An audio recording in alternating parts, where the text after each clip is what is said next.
ఓం శుక్లాంబరధరం విష్ణుం శశివర్ణం చతుర్భుజం ప్రసన్నవదనం ధ్యాయేత్ సర్వవిఘ్నోపశాంతయే అగజానన పద్మార్కం గజాననమహర్నిశం అనేకదంతం భక్తానాం ఏకదంతముపాస్మహే సర్వమంగళమాంగళ్యే శివే సర్వార్ధసాధకే శరణ్యే త్రయంబకే దేవి నారాయణి నమోస్తుతే శ్రీ మహాగణాధిపతయే నమః శ్రీ మహాసరస్వత్యే నమః శ్రీ గురుభ్యో నమః హరి ఓం.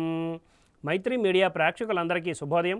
నేడు శుక్రవారం కనుక శుక్రగ్రహ ధ్యాన శ్లోకంతో మన శుభోదయం కార్యక్రమాన్ని ప్రారంభిద్దాం.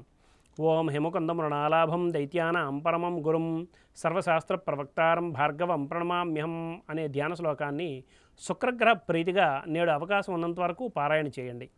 ఆంగ్ల తేదీ ప్రకారం తేదీ 29/3/2024 శుక్రవారం, శ్రీ శోభకృతనామ సంవత్సరం, ఉత్తరాయణం, శిశిర ఋతువు, పాల్గొన మాసం, బహుళపక్షం, రిక్త తిథి అయిన చవితి సాయంత్రం 5:19 వరకు ఉన్నది పిమ్మట పంచమి. విశాఖ నక్షత్రం సాయంత్రం 5:57 వరకు ఉన్నది పిమ్మట అనురాధ నక్షత్రం. ఈరోజు వర్జ్యం రాత్రి 9:57 నుండి 11:36 వరకు, దుర్ముహూర్తం ఉదయం 8:23 నుండి 9:12 వరకు, మరలా మధ్యాహ్నం 12:25 నుండి 1:14 వరకు ఉన్నది. నేటి సూర్యోదయం 5:57 కాగా సూర్యాస్తమయం సాయంత్రం 6:05.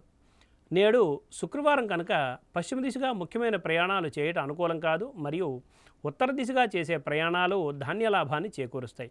ఇక నేటి శుభ సమయాన్ని పరిశీలిస్తే విశాఖ నక్షత్రం కనుక నేడు ఏ విధమైన శుభాశుభ కార్యక్రమాలు చేయుటకు మంచిది కాదు. నేటి సాయంత్రం 7:30 నుండి 9 వరకు మంచి సమయం ఉన్నది ప్రేక్షకులు గమనించగలరు. ఉదాహరించిన ఈ శుభ సమయాలలో స్వల్ప ప్రయాణాలు, గృహోపకరణాల ప్రారంభాలు మాత్రమే తప్ప శుభకార్యాల ముహూర్త నిర్ణయ విషయంలో జ్యోతిష్కుని సంప్రదించడం వలన కార్యజయం కాగలదు. వర్జ దుర్ముహూర్త సమయాలలో ఏ విధమైన శుభాశుభ కార్యక్రమాలు ప్రారంభించడం మంచిది కాదు. స్వస్తి. సర్వం శ్రీకృష్ణార్పణమస్తు.